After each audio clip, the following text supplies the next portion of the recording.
السلام علیکم ورحمۃ اللہ وبرکاتہ۔ ناظرین، میں آپ کو اس ویڈیو میں بتانے والا ہوں کہ جب ایک اللہ کے ولی طواف کر رہے تھے تو ان کے ساتھ کیا ہوا۔ آئیے یہ سب کچھ اس ویڈیو میں جانتے ہیں۔ اس سے پہلے آپ سے گزارش ہے کہ ویڈیو کو آخر تک ضرور دیکھیں۔ ناظرین، ابن عقیل رحمۃ اللہ تعالیٰ علیہ اپنے واقعہ لکھتے ہیں کہ میں بہت ہی زیادہ غریب آدمی تھا۔ ایک مرتبہ میں نے طواف کرتے ہوئے ایک ہار دیکھا جو بڑا ہی قیمتی تھا۔ میں نے وہ ہار اٹھایا۔ میرا نفس کہہ رہا تھا کہ اس کو چھپا لوں، لیکن دل نے کہا ہرگز نہیں، یہ تو چوری ہے اور دیانتداری کا تقاضا یہ ہے کہ اس ہار کو اس کے مالک تک پہنچایا جائے۔ چنانچہ مطاف میں کھڑے ہو کر میں نے اعلان کر دیا کہ اگر کسی کا ہار کھو گیا ہے تو آ کر مجھ سے لے جائے۔ اتنے میں ایک نابینا شخص میرے آگے آیا اور کہا کہ یہ میرا ہار ہے اور میرے تھیلے سے گرا ہے۔ پھر میرے نفس نے مجھے اور ملامت کرنا شروع کر دیا کہ یہ ہار تو کسی نابینے کا تھا، اس کو کیا پتہ چلتا، پا لیتے۔ مگر میں نے ہار اس بزرگ نابینا کو دے دیا اور وہ دعائیں دیتا ہوا واپس چلا گیا۔ میں اللہ سے روز روزی کی دعا کیا کرتا تھا کہ اللہ میرے لیے روزی کا انتظام کر دے۔ اللہ کی شان دیکھیے کہ میں مکہ سے ہلا آ گیا۔ ناظرین، ہلا ایک شہر کا نام ہے۔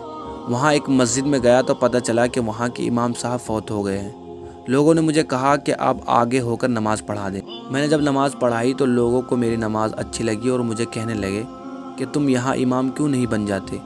میں نے کہا چلے ٹھیک ہے۔ میں نے وہاں امامت کے فرائض انجام دینے شروع کر دیے۔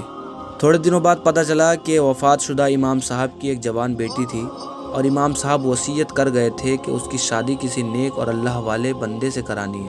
مقتدی لوگوں نے کہا کہ اگر آپ چاہیں ہم آپ کا نکاح اس سے کروا دیں گے۔ پھر میں نے کہا جیسے آپ لوگوں کی مرضی۔ چنانچہ ہم دونوں کی شادی ہو گئی۔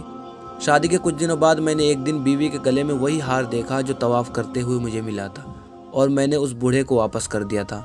میں نے اس سے حیرانی سے پوچھا یہ ہار کس کا ہے اور کہاں سے تیرے پاس آیا؟ تو میری بیوی نے کہا کہ یہ ہار میرے ابو نے مجھے دیا تھا۔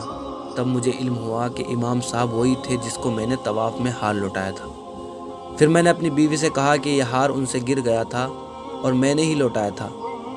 میری بیوی یہ سن کر خوشی سے اچھل پڑی اور کہا آپ دونوں کی دعائیں قبول ہو گئی۔ پھر میں نے کہا کہ وہ کیسے؟ اس نے کہا کہ آپ کی دعا تو اس طرح قبول ہوئی کہ اللہ نے آپ کو گھر دیا، گھر والی دی اور رزق دیا، اور میرے ابو کی دعا اس طرح قبول ہوئی کہ جب وہ واپس آئے تو میرے لیے دعا کی کہ یا اللہ جس امین انسان نے میرا حال لوٹایا مجھے اس طرح کے نوجوان کا رشتہ میری بیٹی کے لیے بھیج دے۔ یوں اللہ پاک نے آپ دونوں کی دعا قبول کر لی۔ ناظرین، مخلص انسان کا کام اللہ پاک کبھی رکنے نہیں دیتا، اٹکنے نہیں دیتا۔ اللہ پاک ایسے لوگوں کی کشتی ہمیشہ کنارے لگا دیتا ہے۔ اللہ ہم سب کو ایسے نیت عطا کرے۔ ناظرین، اگر نیت اچھی ہو تو آدمی ہمیشہ کامیاب ہوتا ہے۔ اسی لیے ہمیں چاہیے کہ ہم نیک نیت رکھیں اور اللہ تبارک و تعالیٰ سے اچھی امید رکھیں۔ اللہ رب العزت کی بارگاہ میں دعا ہے کہ اللہ تعالیٰ ہم سب کو نیک نیت کی توفیق عطا فرمائے۔ آمین ثم آمین۔ ناظرین، امید ہے آپ کو یہ ویڈیو اچھی لگی ہوگی۔ اگر اچھی لگی ہو تو لائک اور شیئر کریں اور ہمارے چینل کو سبسکرائب کرنا نہ بھولیں۔